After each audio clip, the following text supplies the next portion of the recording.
The Gunbower Koondrook Perricoota Forest is located between the Turrumbry Weir and the twin towns of Barham, Koondrook. It is one of 6 icon sites in the Murray-Darling Basin Authority's The Living Murray program and has been identified for its environmental importance to the health of the Murray River. The Living Murray is a joint initiative funded by the New South Wales, Victorian, South Australian, Australian Capital Territory and the Commonwealth governments, and is one of Australia's largest river restoration projects. The Gunbower Koondrook Perricoota Icon Site covers an area of approximately 50,000 hectares and is Australia's second largest river red gum forest. The forest is home to over 360 species of native plants and animals and is listed as a wetland of international importance under the Ramsar Wetland Convention. The forests have strong social and cultural meaning for the local communities and Aboriginal groups of the region and have long been regarded as a valuable natural resource. They contain significant environmental, cultural and heritage values, together with providing unique recreation opportunities.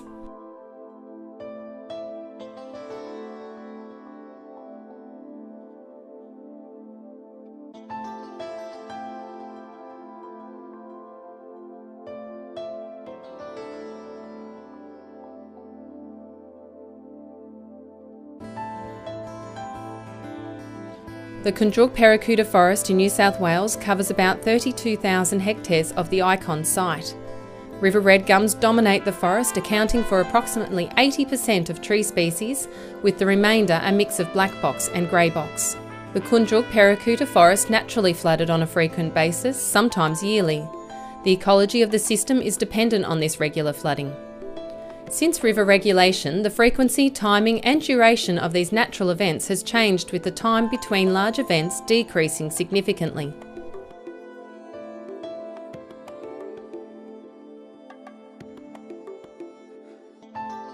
When the floodwaters come, they make their way through the forest, filling dry lagoons and creek beds and bringing the forest to life. The area becomes a huge breeding ground for colonial nesting water birds, as well as fish, frogs and other native animals.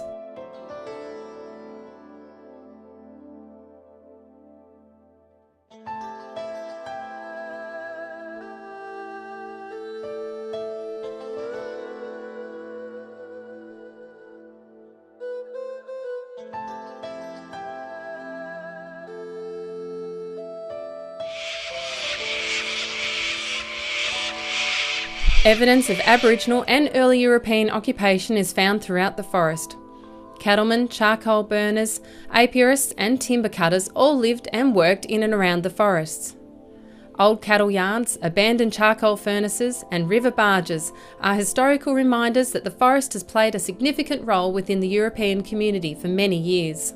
Aboriginal scarred trees, earth mounds and middens are scattered amongst the creeks and wetlands within the forest, reflecting the presence of the earliest Australians and their connection to the forest. This country is the traditional home of the Yorta Yorta and Barappa Barappa people. Today, recreational users, Indigenous groups and local timber industries continue their links with the forest. Without water, as seen during the recent drought, the scene is very different. The forest is severely stressed and very little ground cover or understory grows to provide habitat and feed for wildlife. Without regular flooding, the risk of blackwater events also increases as the increased leaf litter accumulates and is ultimately picked up by the floodwaters. River regulation and water extraction has reduced the amount of times the forest floods naturally. Many large rainfall events occurring in the Murray catchment are now caught and held in dams for irrigation and town water supply to support communities along the river and beyond, to ensure a regular supply of water to downstream users. This water once inundated the forests on a regular basis. Climate change predictions also suggest a diminishing annual rainfall.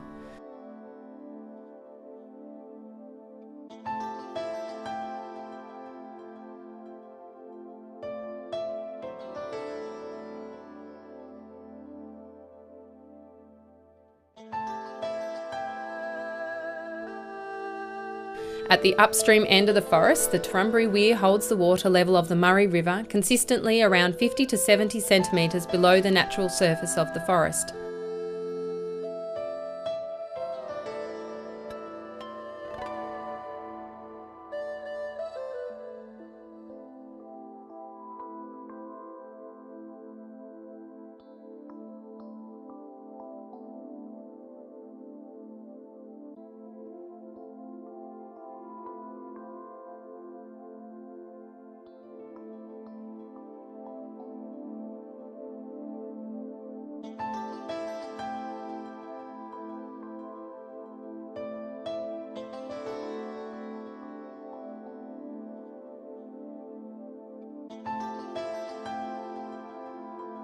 An offtake channel has been constructed into the forest from a point above the weir.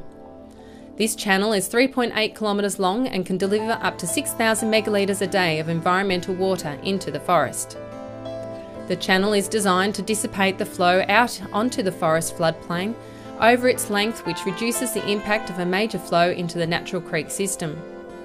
A regulator incorporating dual fishways and a turtle ramp has been built at the head of the channel to control inflows. A bridge on River Road has been constructed to allow public access across the channel and further into the forest.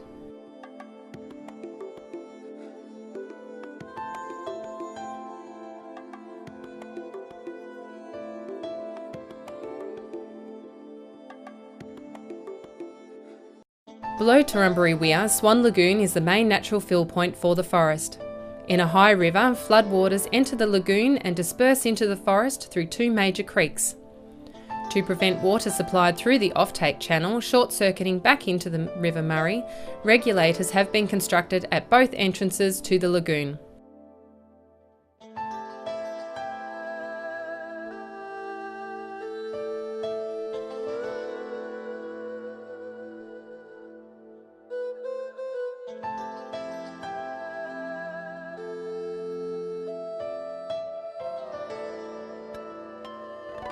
Thule Creek exits the forest to the north at the midway point.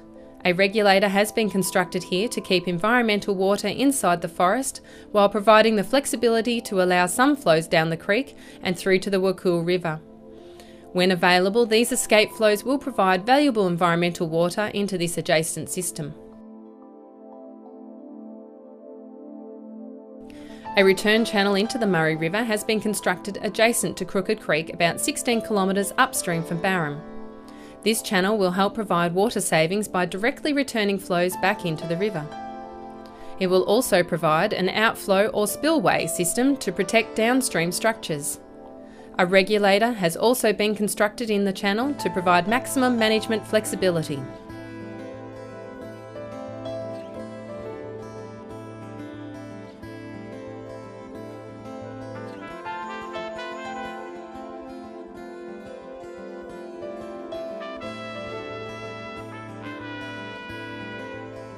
A new levee around the downstream perimeter of the Koondrook Forest will protect landholders adjacent to this area of the forest from flooding during managed environmental watering events. Built inside the forest and on recently acquired land, this bank has replaced existing privately owned structures, ensuring consistency in construction design and bank integrity. The levee is about 40 kilometres long, 4 metres wide at the crest, and an average of 1.5 metres high. This levee also forms part of the Barham Township's existing flood mitigation system. The final levee location reflects input from both local government and the adjacent community. 4 creek systems form the natural downstream outflow points for the Koondrook Perricoota Forests.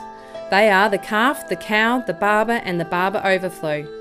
Regulators have been installed along the levee in each of these creeks to manage the depth, inundation area and drawdown of managed watering events. These regulators have been designed to pass the largest flood on record unimpeded and so have a large discharge capacity.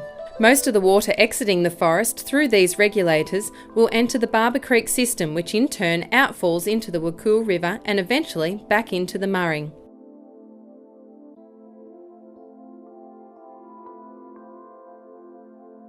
There has been strong collaboration between the local Indigenous community and the project. The Joint Indigenous Group, or JIG, was formed with representatives from both traditional owner, the Barappa Barappa and Yorta Yorta people, together with the local Aboriginal Lands Councils.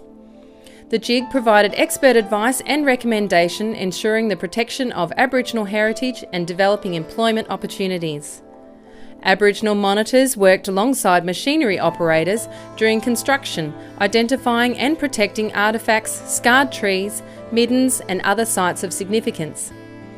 Senior cultural heritage coordinators and advisors were engaged to manage this on-ground process. This collaborative approach ensured effective cultural heritage protection and provided significant training and employment opportunities. This collaborative development fostered respectful partnerships between the local and Aboriginal communities, the project staff and the construction contractor. The local community were kept informed of the project from the beginning and throughout the design and construction phases. A community advisory committee was established to facilitate discussions between agency staff and community members.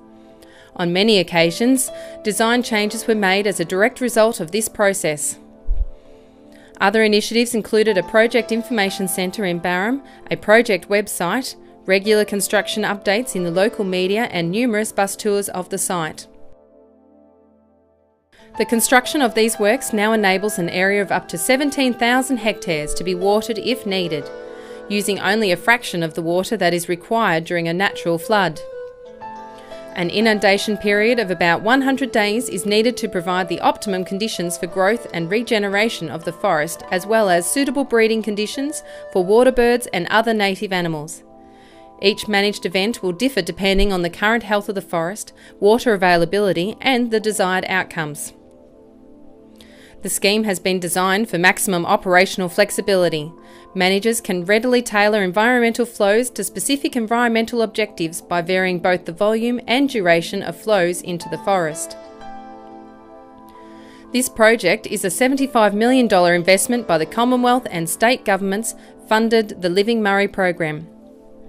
It will help to ensure the long-term health of the Koondrook Perricoota Forest and the native plants and animals that depend upon the wetlands and creeks within them.